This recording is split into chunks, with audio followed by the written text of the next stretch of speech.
Olá, meus alunos, bem-vindo a mais uma aula de língua portuguesa. Hoje nós iremos estar abordando sobre ortografia e acentuação, dando continuidade às aulas anteriores. Quanto à classificação das sílabas, vamos relembrar aqui sobre a questão da posição da sílaba tônica. Relembrando que sílaba tônica é a sílaba mais forte de uma palavra. Toda palavra possui uma sílaba tônica. As demais sílabas nós chamamos de átonas. Quando a última sílaba de um termo é a mais forte, trata-se da palavra oxítona. Quando a penúltima sílaba é a mais forte, trata-se da palavra paroxítona. E quando a antepenúltima sílaba é a mais forte, trata-se da proparoxítona. Lembrando que, quando você for separar as sílabas, para você contar, você vai contar do final para o início. A última sílaba mais forte, oxítona, penúltima, paroxítona, antepenúltima, proparoxítona. Vamos trabalhar um pouco com as oxítonas. Como eu falei anteriormente, a palavra para ser oxítona, ela tem que ter a última sílaba mais forte. Se a palavra for acentuada, consequentemente, aquela sílaba acentuada, ela já é a mais forte. Agora, se a palavra não tiver acento, aí como que você vai saber que ela é oxítona? É necessário que você pronuncie a palavra e veja qual é aquela que sai com mais força, com mais intensidade. Essas sílabas vai ser a oxítona se for a última sílaba, ok? As palavras oxítonas terminadas em A, E, O, em e seus plural ou em ditongo aberto, como ei, devem receber o acento. Confira. Amapá, terminado em A. Canapés, giló, armazém, reféns, papéis, troféus, lençóis. Esses exemplos aí exemplifica cada uma dessa regra que foi apresentada aí no conceito. Amapá termina em A, né? Canapés em es, no plural. Giló em O, ou os, né? Armazém com em. Reféns ens. Papéis, troféus e lençóis é um exemplo de ditongo aberto, ok? Mas, e as palavras monossilábicas? O que são palavras monossilábicas? São aquelas palavras que possuem apenas uma sílaba. Nesse caso, se o monossilábico for tônico e terminar em A, E, O, ele também deverá receber acento. É o caso de pés, pó e sol. Aí vocês podem me questionar, professora, mas como que eu vou decorar tanta regra? Eu sugiro que vocês não decorem as regras em si, mas que vocês aprendam. Como que você aprende a acentuar? Escrevendo, testando, acentuando. Na leitura, você deve ter atenção, né, nas palavras. Vamos agora para as paroxítonas. Relembrando que as paroxítonas são aquelas sílabas acentuadas na penúltima sílaba, contando do final da palavra até o início, ok? Então, no caso das paroxítonas, devem ser acentuadas aquelas que são terminadas em L, I ou IS, N, U ou US, R, X, PS, AN ou ANS, ANS e ANS, e UNS. Olha os exemplos aí, notável, terminado em L, tênis em IS, pólen em bônus em US, repórter em ER, tórax, X, bíceps, PS, imã com o tio, né? A com tio, sótão, fórum, álbum, Então, observa que esses exemplos exemplificam a regra apresentada acima. A regra é a mesma para as paroxítonas que terminam em ditongo, seguidas de S ou não. Fica assim, por exemplo, água e jockey. Por que elas são ditongos? Relembrando. O que são ditongos? É o encontro de duas vogais, né, onde uma delas vai ter a função de semivogal, ou seja, uma é mais fraca que a outra e elas vão permanecer na mesma sílaba. Quando eu for separar a palavra água, como que eu separo? Água. Então, observa que o A é um ditongo, ok? Jockey, a mesma coisa, jockey. E o que a regra diz? Que as palavras terminadas em ditongo, seguidas de S, ela vai ser paroxítona, ok? Mas mudou com a reforma ortográfica. Houve uma mudança em algumas palavras paroxítonas. Por exemplo, a palavra ideia e jiboia. Antes desse último acordo que aconteceu em 2009, essas palavras eram acentuadas. A partir de 2009, elas deixou de ter acento. Por quê? Porque elas são ditongos terminados em ei e oi. Então, houve essa pequena mudança na regra com o último acordo que aconteceu, ok? Ideia, assembleia, polineia, essas palavras todas perderam acento. Agora, se for um nome próprio terminado com eia, não muda. Por que o nome próprio não muda? Porque as pessoas são registradas em cartório e para ser mudado o nome tem que entrar na justiça, então tem toda uma burocracia. O que mudou foram as palavras comuns, simples, compostas, que não sejam nomes próprios, ok? Aí nós temos a terceira regra das proparoxítonas, que eu considero a mais fácil. Por quê?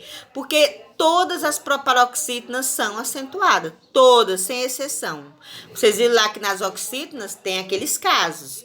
Nas paroxítonas também tem alguns casos, mas as proparoxítonas não tem. Todas são acentuadas na antepenúltima sílaba. Então, por exemplo, aí, matemática. A última sílaba é K. A penúltima é ti. E o ma é o quê? É a antepenúltima. Observa que todas essas aí, esses exemplos dados aí, a antepenúltima sílaba é acentuada. Por isso, elas são proparoxítona. Matemática, trânsito, farmacêutico, estético, pálido e tantas outras. Vamos agora para as regras gerais. Quando forem tônicas, seguido ou não de S, e formarem um hiato com a vogal anterior, desde que não sejam seguidas por NH, as vogais recebem acento gráfico. Olha o exemplo aí, ó. Juízo. O UI, eles não são ditongos, aí eles são hiatos. Por quê? Porque quando eu vou separar, o U vai ficar separado da letra I. Então, vai ficar juiz. Então, nesse caso aí, o juízo. Então, nesse caso aí, vai levar acento. Luiz, a mesma coisa. O U e o I, eles vão ficar em sílabas separadas. Cafeína também. Cafeína. Raiz, a mesma regra. Saúde e egoísta. Porém, olha só. Lembra que eu falei na primeira aula para vocês? Português é cheio de regras e exceções. E essas exceções são tão importantes quanto as regras, certo? Você tem que aprender as regras e as exceções. Então, vamos ver essa exceção aí, ó. Porém, em atos precedidos com uma vogal idêntica, ou seja, vogais iguais, não recebem acento. Exemplo, xiita, não vai ter acento. Essa regra só não é aplicada às proparoxítonas que continuam recebendo acento gráfico como em friíssimo. Nesse caso, friíssimo aí, não vai entrar na regra porque ela vai entrar na regra das proparoxítonas que diz que todas são acentuadas. Mas mudou com a reforma ortográfica. Teve uma pequena mudança também com a reforma ortográfica que eu vou estar mostrando aqui para vocês. Quando I ou U tônicos formam o hiato depois de um ditongo, eles não recebem acento. Por exemplo, feiura. Por que formou o hiato? Como que eu separo essa sílaba dessa palavra? Feiura. Observa aí que o E e o I, eles foram hiatos, porque ficaram em sílabas separadas. E o U ficou na mesma sílaba, então é um ditongo. Então, nesses dois exemplos aí, nós temos tanto um ditongo quanto um hiato. Nesse caso aí, não vai ocorrer acentuação, ok? Vamos para outra regra. Hiatos O e EE. Antes desse último acordo que aconteceu, A palavra voou, por exemplo, ela tinha acento na primeira letra, quando as letras eram repetidas. Depois do novo acordo, não tem mais acento. Então, fica voou, mas sem acento, ok? Assim como outras palavras derivadas aí. Aí, o verbos ter e ver. Essa regra eu já expliquei ela para vocês, mas vou estar relembrando. Eu expliquei só do verbo ter. O verbo ver, ele tem a mesma regra. Então, eu digo, ele tem sem acento. Eles têm com acento. O que a regra diz? No singular, o tem não vai ser usado o acento. No plural, vai ser usado o acento. É a mesma regra para o verbo ver. Ele vê sem acento e eles vêm. Eles vêm e eles vêm, ok? Acento diferencial. O acento que antes do novo acordo existia para diferenciar palavras homógrafas não é mais usado. Essa regra não é válida apenas para os verbos poder e por. Então, o que é que mudou nesse caso aí, gente? Mudou que antes tinha esse acento que diferenciava. E agora, com o último acordo, não tem mais o acento. Como que você vai saber que é um verbo ou que é uma preposição? Olhando o contexto da frase. Então, no primeiro exemplo aí, ó, ele não para pensar. Observa que as duas palavras, elas não têm acento, tá na mesma grafia.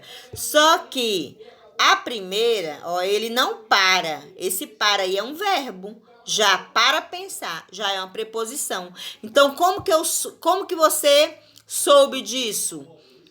Pelo contexto da frase. Então, esse para, ele pode ser, o primeiro vai ser um verbo, o segundo vai ser uma conjunção ou uma preposição, ok?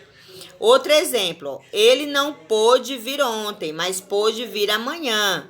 O acento aí foi usado para diferenciar, né, o presente e o pretérito perfeito. Quando eu falo pôde, quer dizer passado, com acento circunflexo. Quando eu falo pode, aí já é o quê? Pretérito, mas um pretérito vai ser o presente, que é o sem acento, e o outro vai ser o pretérito com acento. Mas tudo isso, como eu falei, vai depender do contexto da frase. Outro exemplo. O ideal é pôr camisa por cima da outra. O ideal é pôr a camisa. Esse pôr aí vai ser um verbo com acento. Já o outro pôr vai ser uma preposição. Ok? Na próxima aula, eu vou estar abordando sobre a regra do uso do hífen, né? Não vou falar agora porque muitas regras, né? E pode misturar. Agora, nós iremos estar fazendo uma atividade na aula virtual relacionada a tudo isso que eu passei agora para vocês. Um abraço e até a próxima!